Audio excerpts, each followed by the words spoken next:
a ser mi segunda y única intervención en este foro, después de la primera que tuve. Y esta es especialmente importante para mí, significativa porque hace casi 30 y algo años conozco a Christy Walton. La vamos a hacer también en inglés, con todo su permiso. Espero que todos estén entendiendo la traducción. Christy, hello. Hi, Martin. Thank you for speaking English. If it were Spanish, it would be silent on my part. Yes. I apologize. I'm not Oprah Winfrey. I'm not a very good interviewer. You don't look No? like her. I've never done this before, interview somebody. So I'm going to give it a shot, okay? So thank you. I've seen you interview a lot of women.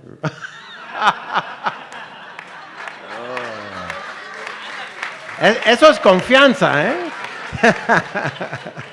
Well, I do the best I can. Thank you for being here. And thank you for being in this region. I would like to know, to start, what brought you here? And what are your interests in being here? A sailboat that we built in the backyard in Chula Vista brought me here.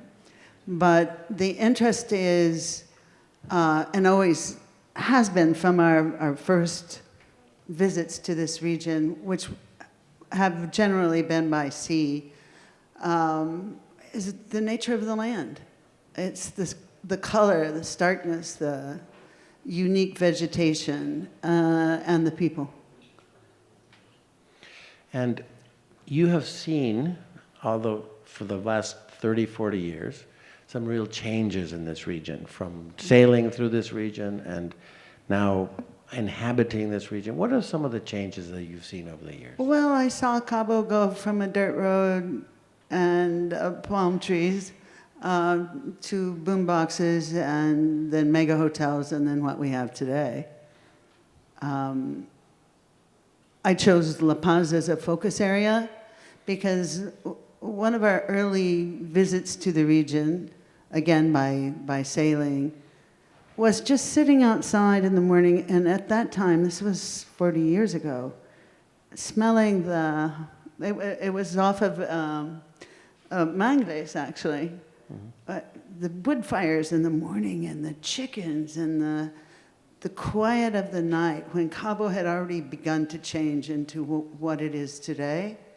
La Paz was a working town, and I thought, this is where families are. This is a family town, and this is where I'd like to be and do my work. And tell us a little bit about your work.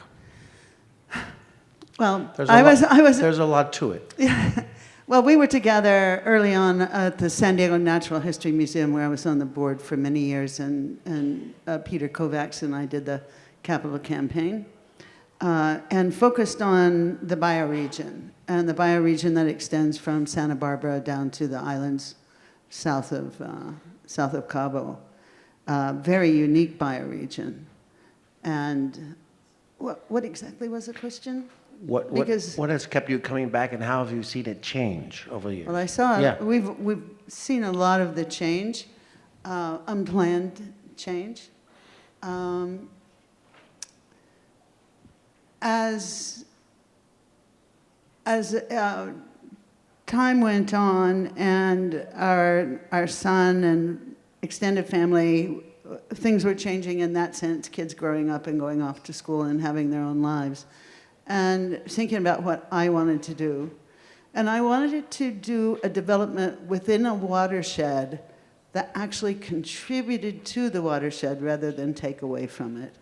And I was looking in Panama and here, and I'm from the Southwest, really, and I realized that I understood the nature of the land here. I decided that I wanted to focus on one body of water and one municipality. And so that focus was at the time, the Sea of Cortez, Gulf of California, and the municipality of La Paz. And so I began by purchasing some ranches and land that pretty much nobody wanted, very vertical land, and studying the watershed and how to develop within that in a contributory way. During that period of time, the Servicio Geológico de Mexico put a huge mining concession over the land that included some of the land that I had. And we had 2 years to do exploration, and then it went up for a closed multi-million-dollar bid that I really needed to get that, even though I didn't know a lot about mining. And we began to study the land that way, and that stopped any idea of development because we didn't know if there were minerals and if they were, where they were. And that brought us to studying history, the history of the region. We've never done any mining. We've done a lot of exploration, which also informed us about the water. So we went into ecotourism and developed mountain biking trails. The first one was on an old mining road. And from there, we began to do restoration on the land, do restoration within the watershed. We actually still have trickling water in a couple of areas now, although we've had less than 3 inches of rain in 16 months. And it's just informed us on a lot of different things. I decided that really I didn't want to ever develop within the land in any significant way, because once you do that, you make the land more porous and more activity over time, and it expands and you lose it. So the idea in my mind now is that as the water's restored, you can do some developments along the periphery of the land that can be supported, and the majority of the land stays within the watershed. And just thinking about ideas of watershed trust and that sort of thing. We have so much land here that's eroded, overgrazed, and how we restore that land and bring the water back and keep this very unique environment. I think one of the big tragedies that both of our countries did was bringing in the buffalo grass, which is a grass that has the nature of fire in an ecosystem that has no nature of fire. If you think about it, you can stick your fingernail through almost any, any tree or cactus here. It has no protection from a fire, so when the buffalo grass catches, we will lose a lot of this ecosystem. Are you, given the work that you have done on your land with all the people that you employ, and you employ a lot of people, are you seeing signs of restoration, regeneration, and therefore hope? I do. I have this great idea, ambition, at least in my head, of the restoration of, we're working in one primary watershed, and that's the Los Planes, is restoring that watershed. We've done a lot of work with USGS. We think we can bring about 30% more water. But there needs to be a mechanism for paying for that and for maintaining that and tying the animal to the land, not the. I want to keep the heritage, keep the ranching, but to tie the numbers of animals to the forage availability, not saying I have X number of hectares and I want to put this many cows on it, regardless of what's there. But another way of looking at how we manage the land into the future so that we keep it. And Christy, how do you, you and your team, intend to, and I know you're already doing a little bit of this, but intend to share the knowledge that you're generating on the land that you're managing and restoring? We're creating an Institute of Applied Dryland Water Studies. A lot of that work has gone on over the years through Gabriel Patron and Florence Casasus and Anne McEnany and others. We've held seminars and workshops on it already. We haven't built a physical space yet, but that's coming. And will people be able to visit your place? Well, they do now through the ecotourism, and also we have I think it's called Vamos por Rancho. Vamos por rancho. Uh-huh. Okay. So where we not invite borracho, por rancho. Por Rancho. No, Yeah. borracho. Okay, good. Where we invite the community in for a Sunday every other Sunday. And we have goats, and we have the mule rides, and we have the trips over to see the works on the water. But also we work on the ocean. Yeah, please talk about that. So I'm actually a fish farmer. We farm, we don't farm in the United States. We never could get that through a very convoluted government system. But we farm cobia in Panama. We actually do farm in the States. We farm hamachi in Hawaii, in state waters. And we farm cobia in Panama. And here we farm totuaba and red snapper, huachinango. There's a real issue in the sea. And when we talk about tourism, tourism is certainly going to be declining if the sea doesn't improve. It's in decline. This year it was full of stinging jellyfish, as I've never seen it. And I've been coming into this sea for more than 40 years. We took a small boat up all the way to Bahia de Los Angeles, and we could not get in the water until we were well past Santa Rosalia. The whole southern part of the sea. This was July and August. We put a net in and just scooped jellyfish up, the medusa. That's because of a decline in the fish that would eat that jellyfish, but it's also because of the amount of sewage, agriculture, and mining runoff that's going into the sea. There is not a single village, a single town, or a single city that is treating its sewage adequately here in this sea. So you're thinking we are overfishing, but we're also dumping into the sea, and we're creating a very big imbalance. Vast amounts of sewage. Yeah. It's leaching in, it's running in. I've seen a video of it running like a river into the estuary in Cabo. That's just not acceptable. And it's fresh water. We need that water. That water can be used again, as Sarah used a lot of my lines. Less is more is one of them. Higher end, less tourism, more real experiences. We don't need for the rest of this peninsula to look like what's happened in Cabo, Yeah. what happened in Hawaii, where you can't get to the beach. And that's another thing. I don't, and I get pushback on this, but I don't think that all the beaches need to be accessible. I think there needs to be a right of nature. And that if you come to some beaches, you should only be able to paddleboard to them or come to them for the day and take your stuff out.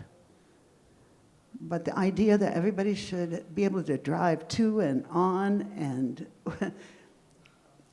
to every beach is, there's nothing left for real nature. You know, all those little crabs and worms and things that are on the beaches are the beginning of the life of the rest of the sea. And this sea feeds a lot of the Pacific. It's a big gyre that goes all the way down through Panama and out. We've tracked the whale shark some 20 years ago with Stanley Heckledon out of Panama and Stry. That's the Smithsonian Institute of Tropical research. Tropical research. And the whale sharks come up here from Panama.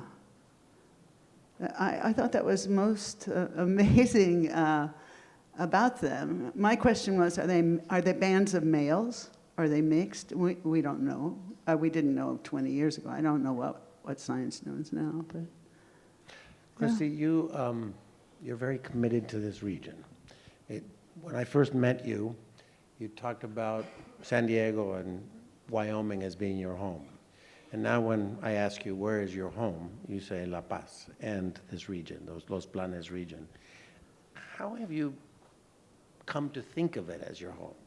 Just because you spend most time here, or because you come to It's where my love it so work much? is. It's where your work is. Jackson Hole doesn't really need me. You know, I have a cabin there on a creek that I go to and I call home, and my home office is there. We have a foundation now, the Alumbra Foundation, that's based out of Denver. San Diego is still a base of many of our extended family and friends. I'll be marching there on April 5th. Yeah. Yeah, it's time to go to the streets in the United States. Well, I don't call it America. America is 2 continents and an isthmus. Todos somos americanos, huh? Yeah. That's right. That's right. So, Christy, I want to ask you, in terms of big categories of things that you would like to see addressed, I know you have 3 or 4 major categories of things you'd like to see change, but that you're investing in both philanthropically and through some of your investments. Can you tell us what those categories are and just share those with us briefly? Beginning with, we have to clean up these activities on land in order to keep the sea healthy, or bring the sea back. I have watched the sea diminish. I've been in the sea all the way up to San Felipe and back it's been over 40-something years to watch it. And also what's happening in the sea, what's happening with the shipping.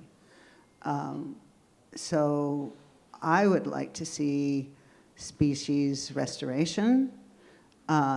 We're also forming an institute, and I always use applied in this because I don't want the science to sit on a shelf. It needs to be used. And it's an Institute of Applied Aquaculture Innovation, and it's about species development. We have very few species in the marketplace, and we know very little about what species can be farmed. So it's a whole land sea idea of what we need to do. We have great laws in Mexico, very little enforcement, which there's I forget which philosopher it was, ancient Rome, who talked about the more laws you have, the more corrupt the place is. Cicero.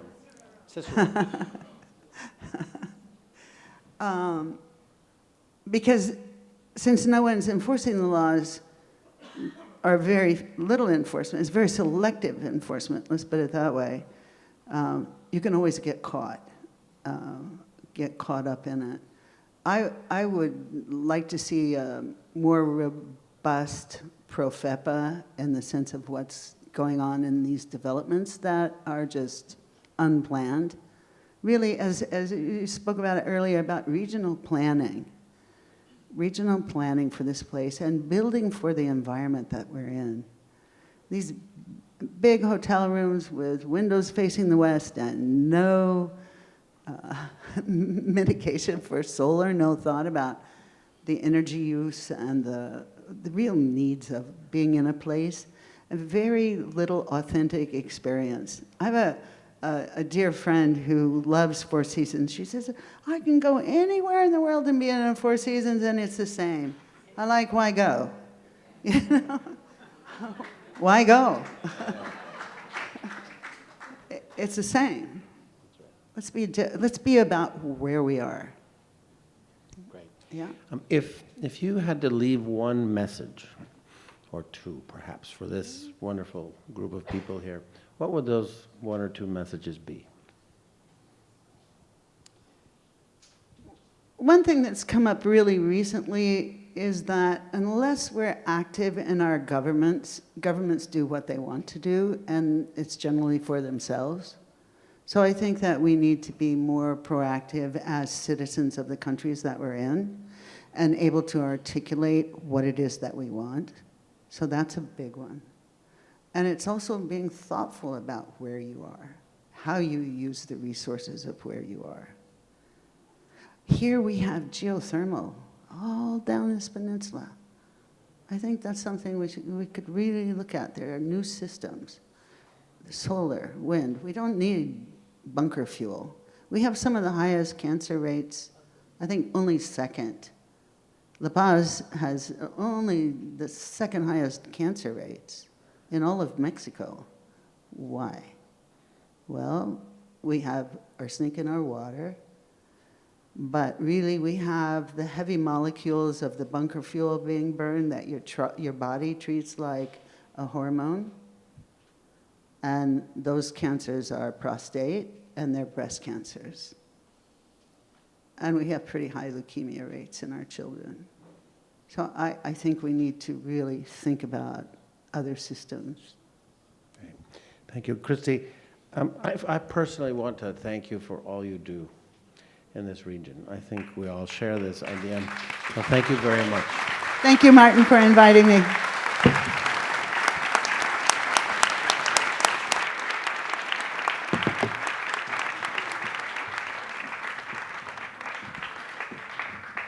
De nuevo, ahora estamos, y muchas gracias, Christy, y muchas gracias, Martín. Amigos, hace 35 years? 35 years of friendship? I believe so. Yeah, I like it. He was a baby. He was a baby. Thank you very much, Christy. Thank you very much, Martin. Muchas gracias, Christy, Martín.